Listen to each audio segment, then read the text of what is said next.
Hi there, this is Sean, the Honest Book Reviewer, with another book review. In this video we're discussing Book 2 in the Sherlock Holmes Adventures series. It's written by Bonnie Macbird. This book is called Unquiet Spirits. I don't have the book with me because it is back at the library, but I put a picture of the cover up in this video. I thought this book was better than the first in the series. The Holmes character especially feels more like the Holmes of old to me. In the first book, it felt like kind of a Frankenstein Holmes where the author was trying to mesh together all the modern Holmes we see in different movies and TV shows in recent history. And that felt odd to me. But in this book, the Holmes feels more genuine. The Watson is still as good as the first book, and that makes it a better book in my opinion. Let's talk about the book more now. The start of this book centres around a parasite infection that's slowly killing off vineyards in France, in Europe. For some reason, people in France and people in other countries in Europe think that England is responsible, and they direct a lot of that suspicion to Scotland and to distilleries of whiskey in Scotland, because they think that these distilleries are causing the parasite infection, because then they'll be able to sell more whiskey. So it's quite a strange way to write the plot, structure the plot in my opinion, because I'm trying to think how killing off vineyards would make whiskey sell more. I'm not sure how that would work. But anyway, that's the first part of the plot. Also, we have a strange lady turn up to talk to Holmes and Watson. Her name's Isla. She's got a story about a maid that's been missing, has been kidnapped, she thinks. And she wants Holmes to investigate to help find the maid. Also, there's some strange goings on where this Isla comes from. And this Isla has married into money, and her husband is the son of a guy who owns a castle in Scotland and owns a distillery of whiskey in Scotland. So already we're seeing the two storylines merge in this book. So you get the sense that it's all going to blend into one storyline very soon. Holmes decides not to help her, not to take on her case, sends her on her way, and instead agrees to go to France to help protect a scientist in France who's trying to solve the parasite infection, trying to cure it. That's what he takes on. But soon enough, when they're in France, a few things go on, and he ends up agreeing to help out Isla and her family. I won't explain exactly why that comes about, because there's some big moments and the big shocking moments as well in this book. And I don't want to give them away because they're very impactful. But Holmes agrees to help this family, and he travels back to Scotland to their castle and stays there while he's investigating, trying to find out what happened to this maid. While he's there, he starts digging into their family history a bit, and he finds more secrets about their family, and they're not a very nice bunch, to be honest. The father, he's always very angry. He's a lord, he's quite wealthy. He thinks that his anger, his money, can get him anything he wants, basically. And he thinks that he can buy off anybody. And there's always hints through this book that he's bought off police before. And you get the impression that he thinks he can buy off Sherlock. And you also get the impression that Sherlock will have none of that. Sherlock wants to get to the truth no matter what. This guy's two sons, who also run the distillery, they're just as bad. They're very hot-headed. They're very arrogant. They think they can do anything they want. They treat their wives poorly. They treat everybody else poorly, basically. They're not very nice people at all. So all three of them, you just probably want to walk across the other side of the road to avoid. You get that impression about them. Their wives, so the two sons' wives, they're quite different.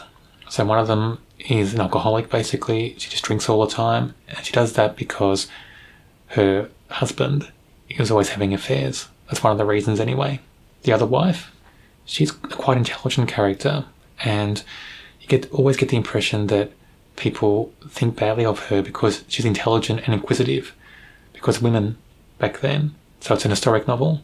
Of course, being Sherlock Holmes, women aren't encouraged to be intelligent and inquisitive.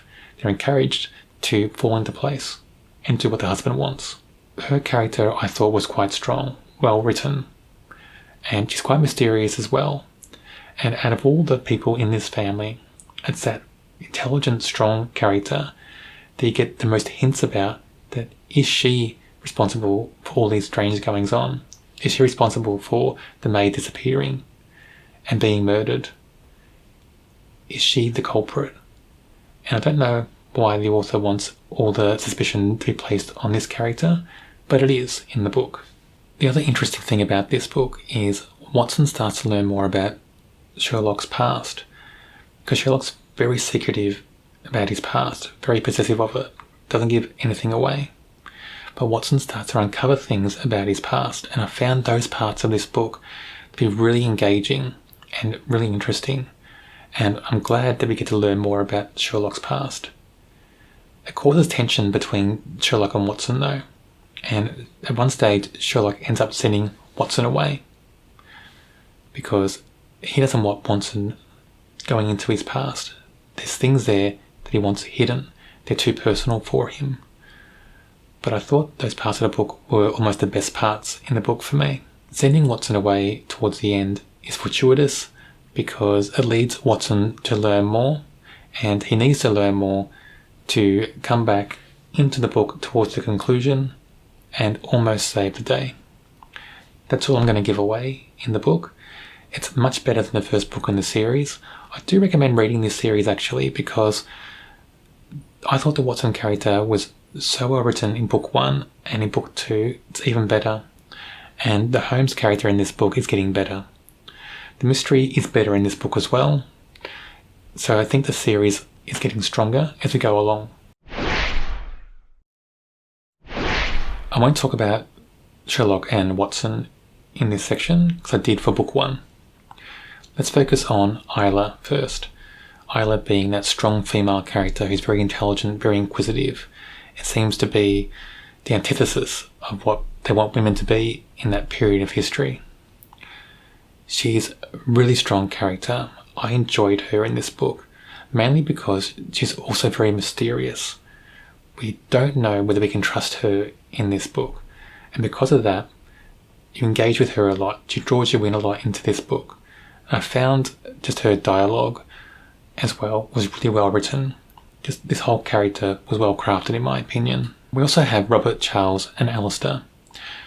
Robert being the Lord, the father, and Charles and Alistair being his grown sons, and the three of them run this distillery.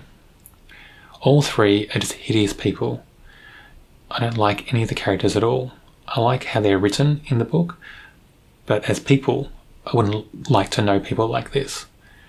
They're just bullies, arrogant, think they can get away with doing anything, buy off anybody. You just get the impression that they think they're so privileged, that they're above everybody else in the world. You get that impression in this book. You just get the impression also they don't care about anybody really, not even their own family. You know, the husbands don't care about the wives really at all. You don't even know if the Lord Robert even cared about his own wife or his children at all. You just get the impression that they care about themselves only and nobody else. They're great characters as suspects though, because they're so happy to put the blame on each other, and they always make themselves out to be so much better and their own brothers or their father to be so much worse. And that way, for the mystery element, they're great suspects because the suspicion, you don't know where it should lie. I thought that was well written. I thought this was better than book 1 of the series. It's not a great book. It's not perfect. It's better than average. I rate it a 3.5 out of 5. The mystery element was a lot stronger. Sherlock is a lot better in this book, in my opinion. Watson is better than book 1. He was already good in book 1. He's even better in this book. And I love the way they brought in Sherlock's past into this book as well. I thought that was a really good element, and we need that in this series, I think. It makes the series so much more interesting. I'm wondering what we're going to find out about Sherlock or Watson in the next books in this series. I'll do a book review on every book I read in this series. If you don't want to miss out on those videos, check out my channel and subscribe. Also, check out the mystery playlist on my channel. It should be on your screen now.